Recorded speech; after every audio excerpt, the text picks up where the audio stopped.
होइजिबे base खुशी कहीं आपण समस्तंक पई आसी जाइछि एक खुशी खबर। दर्शक बंधु, बीजेपी सरकार को समस्ते कहूथिले, कटाक्ष मध्य करुथिले जे कथा देई कथा रखि नाहंती बीजेपी सरकार।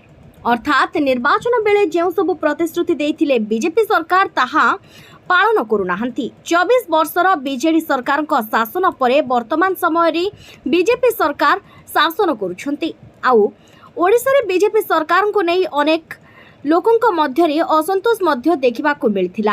काहेकि ना कुहा जाउथिला कि सरकार तांको कथा देई कथा रखि नाहंती। जेमिति कि सरकार कहिथिले जे वर्धित भत्ता टंका मिलिबो, ता सहित कहिथिले जे मदमुक्त ओडिशा गठन करिवे, ता सहित पुणी कहिथिले कि सुभद्रा योजना टंका मिलिबो, जेउटा कि भाउचर आकार रे 50,000 टंका मिलिबो, आउ जहाँकि महिला माननकु सशक्तिकरण करिबारे बेस सहायक हेबो।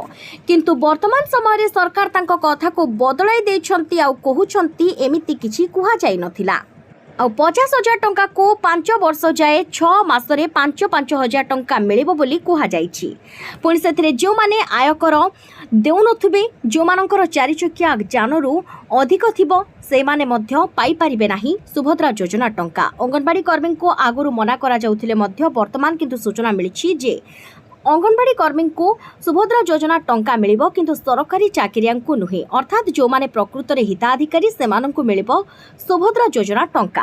ताहा 6 मास को 5,000 टंका मिलिबो। एही परि 5 वर्ष जाए एक लागू करा जिवो 5,000 टंका 6 मास को दिया जिबा पई, जहाको सुनिबा परे लोक माने टिकिया आश्वस्ति लाभ करथिबा बेले किंतु तथापि सरकार को ए निष्पत्ति को अनेक लोक विरोध करुछंती। काहेकि ना कहउछंती कि जदि 50,000 टंका एका बेले मिली थांता बा भाउचर दिया जाय थांता, तेबे महिला माने सशक्तिकरण होई पारि थांते।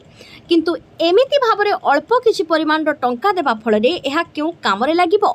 तेबे से जहा भी हेउ सुभद्रा योजना टंका किंतु मिलिबो। सरकार कहिथिले सुभद्रा योजना टंका लागू करिवे, आउ ताहा लागू करिसंती मध्य सरकार तांको कथा देई कथा रखिसंती।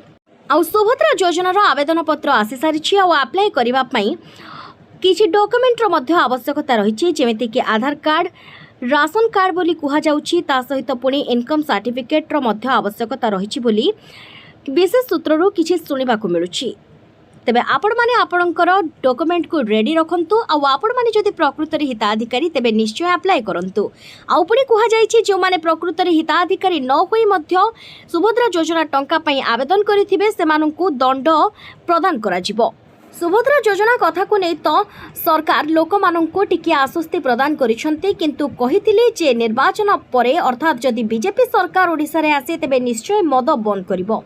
किंतु किछि राजस्व टंका पाई सरकार मद को बंद करू नाहंती। केवल देशी मद को बंद करिसंती, किंतु विदेशी मद विषाक्त भाव रे मध्य बिक्री होछि, ताहाको मध्य सरकार बंद करू नाहंती। आउ जा फल कि अनेक लोक मद पी मृत्युवरण करिवार आशंका रहितिबा बेले अनेक लोकंक घरे मद पाई डेली डेली एक प्रकार हंगामा देखिबा को मिलुछि।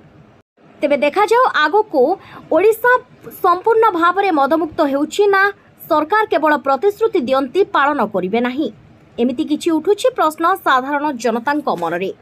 तेबे दर्शक बंधु, एहारी मध्यरे किंतु सुनिबा को मिलुछि जे वर्धित भत्ता टंका खूब शीघ्र मिलिबो जो माने हिताधिकारी अर्थात विधवांको, ता सहित वृद्ध वृद्धा मानंको। तेबे 3,000 टंका मिलिबो बोली कुहा जाउतबा बेले वर्तमान पर्यंत मध्य मिली नाही। तेबे देखा जाऊ कुहा जाइछि जे आज अर्थात सेप्टेम्बर 1 तारिख दिन भत्ता टंका प्रदान करा जिवो बोली। तेबे एनै किछि ऑफिशियली नोटिफिकेशन आसी नथिबा बेले केवल यह सुनिबा को मिलुछि अनेकंक मुखरु।